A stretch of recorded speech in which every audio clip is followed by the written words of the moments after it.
Case 1. The disappearance of Amelia Earhart. In 1937, the world watched in awe as Amelia Earhart prepared to make history.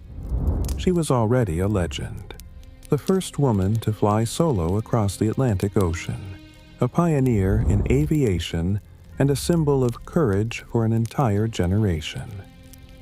But her next mission would become the greatest mystery of her life. Her goal was nothing less than to fly around the world.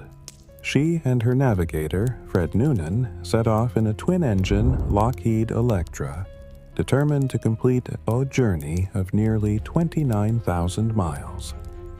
By the time they approached the final stages, they had already covered more than 22,000 miles. The finish line was within reach. On July 2, 1937, Amelia and Noonan departed from Lae, New Guinea. Their next destination was Howland Island, a tiny speck in the Pacific Ocean.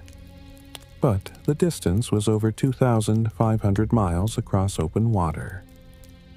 The flight would push their plane, their fuel, and their navigation to the limits. As they neared the island, radio transmissions began to break through. Earhart's voice was calm but urgent. She reported low fuel and difficulty in finding Howland Island. The U.S. Coast Guard ship Itasca waited at Howland, trying to guide them with radio signals. But communication was garbled. Signals were faint, and their exact position was never confirmed. At 7:42 a.m., Amelia's final message was heard. She said, "We are running north and south." Moments later, silence. The Lockheed Electra vanished. No wreckage, no distress call, no survivors. The ocean swallowed them whole. What followed was the largest air and sea search in U.S. history up to that point. The Navy scoured over 250,000 square miles of ocean. Planes, ships, and crews searched for weeks. But nothing was found. The search ended without answers. And so began one of the most enduring mysteries of the 20th century. What happened to Amelia Earhart and Fred Noonan?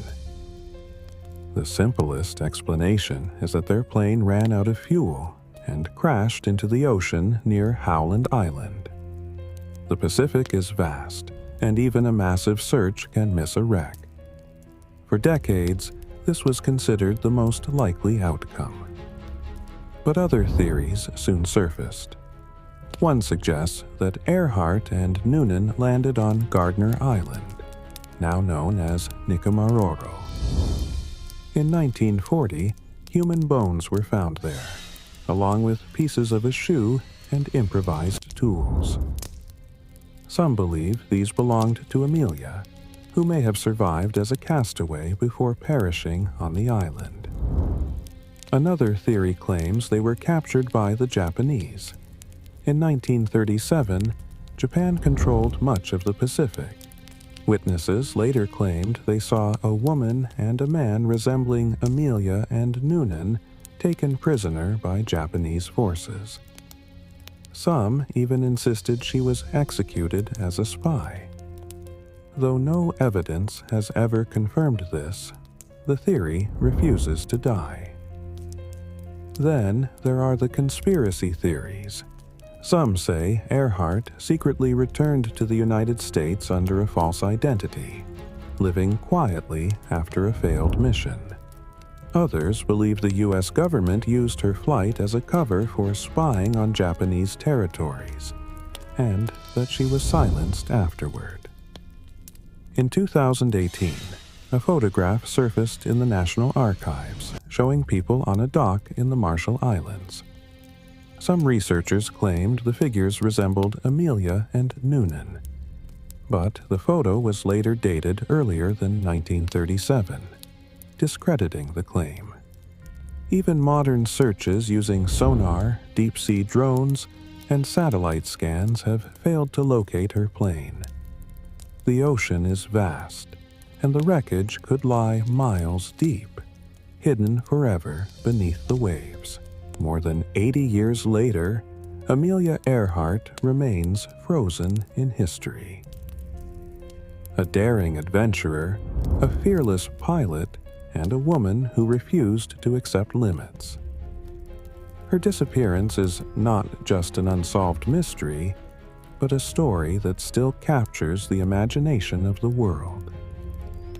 Was she lost at sea? Did she die a castaway on a remote island? Or was she captured, her fate hidden in wartime secrecy? We may never know. But Amelia Earhart's legacy endures. Her courage, her determination, and her spirit of exploration remain an inspiration. And her final flight is a mystery that continues to haunt the endless skies of the Pacific. Case 2. The Dyatlov Pass Incident. In the winter of 1959, deep in the frozen Ural Mountains of Soviet Russia, 9 young hikers set out on a skiing expedition that should have been nothing more than a test of endurance and skill. They were led by Igor Dyatlov, a 23-year-old engineering student with a reputation for discipline and leadership. The group was strong, experienced, and well prepared. They carried skis, warm clothing, food supplies, and a journal to document their adventure. Their destination was Otorten Mountain, whose name in the local Mansi language chillingly means, "Do not go there." But the hikers never reached their destination. When they failed to return, a search team was sent out. What they discovered has since become one of the most haunting and perplexing mysteries in modern history. The camp was found on the slopes of Dead Mountain. The tent was ripped open from the inside, as though the hikers had fled in terror. Their belongings were left behind, including boots, coats, and food. Outside, investigators found footprints in the snow, some barefoot, others in socks, leading away from the tent. As the search widened, bodies began to appear. 2 were found under a cedar tree, wearing only their underwear, as if they had run half-dressed into the freezing night. 3 more were found between the tree and the tent, frozen in positions that suggested they were trying to crawl back. Months later, 4 more bodies were discovered in a ravine, partially buried under snow. These hikers suffered horrific injuries. 1 had a fractured skull. 2 had broken ribs so severe that their internal organs were damaged. Another was missing her eyes, and 1 was missing her tongue. Strangely, there were no external wounds that matched the internal trauma, as though they had been crushed by a force far beyond human strength. Adding to the puzzle, traces of radiation were detected on some of the hikers' clothing. The official Soviet investigation concluded only that the hikers died due to a compelling natural force. But what force could cause such chaos, such fear, and such injuries? Over the decades, countless theories have emerged. Some believe an avalanche struck their tent, forcing them to flee into the night. But avalanche conditions on Dead Mountain were minimal, and the tent remained partially standing. Others suggest a military accident. In 1959, secret weapons testing was common in the Soviet Union. Could the hikers have stumbled into the path of experimental weapons? The radiation on their clothes fuels this suspicion, as do reports of glowing lights in the sky around the time of their deaths. There are also those who point to psychological breakdown. Hypothermia can cause what is known as paradoxical undressing, where victims remove their clothing despite the freezing cold. but this cannot explain the violent internal injuries.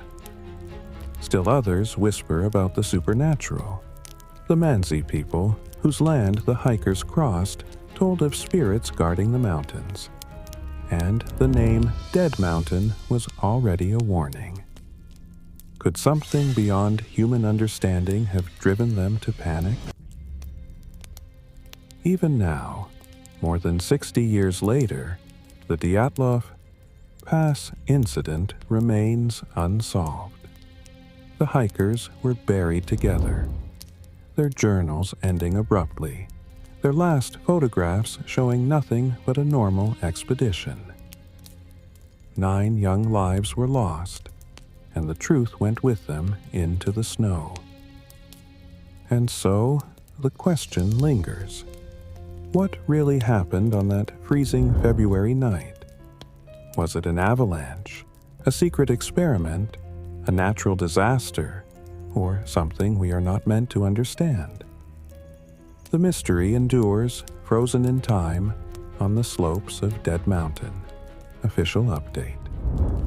In 2019, Russia's Prosecutor General's office reopened the Dyatlov Pass case. In July 2020, Senior Prosecutor Andrei Kuryakov announced the state's conclusion. A slab avalanche struck the tent after the group cut into the slope to pitch camp in worsening winds and low visibility. The hikers evacuated rapidly, became disoriented in the dark, and most succumbed to hypothermia. The severe injuries found on a few were attributed to snow load and terrain compression rather than an attack or weapons. This remains the official position of the Russian authorities.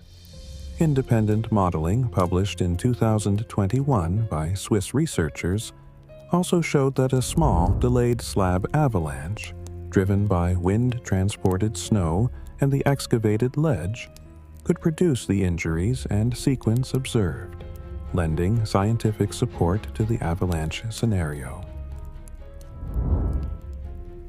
The mystery of Malaysian Airlines Flight 370. It was the evening of March 7, 2014.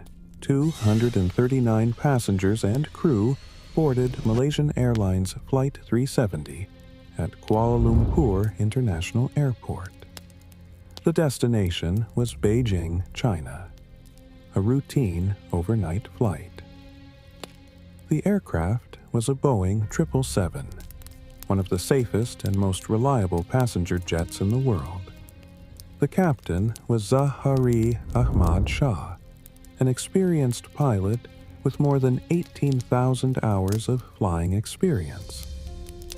The first officer was Farik Abdul Hamid, only 27 years old, but on his way to becoming a full captain. For the passengers, this was an ordinary journey. Families, business travelers, tourists. Nobody imagined they were stepping into one of the greatest aviation mysteries in history. At 12:41 a.m., the plane lifted off. The weather was calm. The flight reached cruising altitude. Communication with air traffic control was routine. Then, at 1:19 a.m., Captain Zahari made his final known transmission. "Good night, Malaysian 370. Minutes later, the plane vanished from civilian radar. At first, officials believed it was a technical failure. Perhaps the transponder had malfunctioned, but military radar told a different story. Instead of continuing northeast toward Beijing, the aircraft had turned sharply west, flying back across the Malay Peninsula. Then it turned south, heading into one of the most remote parts of the Indian Ocean. No distress call, no explanation. And then, silence. What followed was the most expensive and complex search in aviation history. The family's agony. In Beijing, relatives waited at the airport holding flowers and welcome signs. As hours passed, confusion turned into panic. Families demanded answers, but officials had none. For days, they clung to hope that the aircraft had landed somewhere safely. That hope would slowly be replaced by despair. The search begins. Dozens of countries joined the search. Satellites were checked, radar records re-examined. A British satellite company discovered faint handshakes between the aircraft and a satellite in orbit. These signals suggested the plane had flown for nearly 7 hours after losing contact, eventually ending in the southern Indian Ocean. Search vessels scanned the ocean floor. Planes flew back and forth over vast stretches of water. Nothing was found. The ocean swallowed every clue. Theories and suspicions, speculation exploded across the world. Some believed there had been a catastrophic mechanical failure. Others suggested a hijacking. Still, others wondered if Captain Zahari had deliberately diverted the plane. Investigators found that Zahari had used a flight simulator at home to practice routes deep into the Indian Ocean. Was this coincidence, or something more? No clear evidence could prove any theory. Wreckage appears. More than a year later, in 2015, a large piece of a wing washed ashore on Réunion Island, east of Madagascar. Over the next few years, more fragments were found along the coasts of Africa and nearby islands. Each confirmed they came from Flight 370. Yet the main wreckage and the black boxes remained hidden. Private searches, even after official efforts were suspended, private companies and grieving families funded their own searches. Advanced sonar scanned tens of thousands of square miles of seabed. Again, nothing was found. The ocean guarded its secret. The human side. For the families, the mystery was unbearable. Many gathered outside government buildings holding photographs of their loved ones, demanding truth.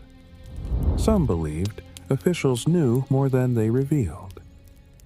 Others simply wanted closure. The official conclusion. In July 2018, the official investigation released its final report. The conclusion: the aircraft had diverted from its course under manual control. Beyond that, they admitted they could not determine why. Mechanical failure, hijacking, pilot action, all remained possibilities. It was a report filled with questions, not answers, new claims.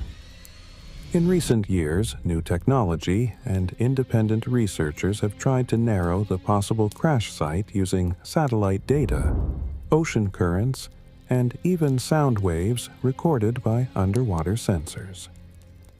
Some believe the wreckage may lie further north than previously searched. Others insist it is deeper than current technology can easily detect. And then, in 2023, Russian state media released a controversial claim. They suggested that the passengers may have died in an avalanche of information, metaphorically speaking, by saying Western governments already knew the truth but covered it up. Later, in 2024, a new statement circulated that Flight 370 was lost due to a catastrophic event, similar to an avalanche of physical destruction, a theory quickly dismissed by aviation experts as propaganda. The legacy: more than a decade has passed since that night in March 2014. Flight 370 remains one of the greatest unsolved mysteries of modern aviation. For the families, there is no closure. For the world, there are only questions. What really happened that night over the South China Sea? Did the pilots lose control, or was it deliberate? Is the wreckage lying at the bottom of the ocean, waiting to be discovered? Until the day the aircraft is found, the mystery of Malaysian Airlines Flight 370 will haunt aviation history forever.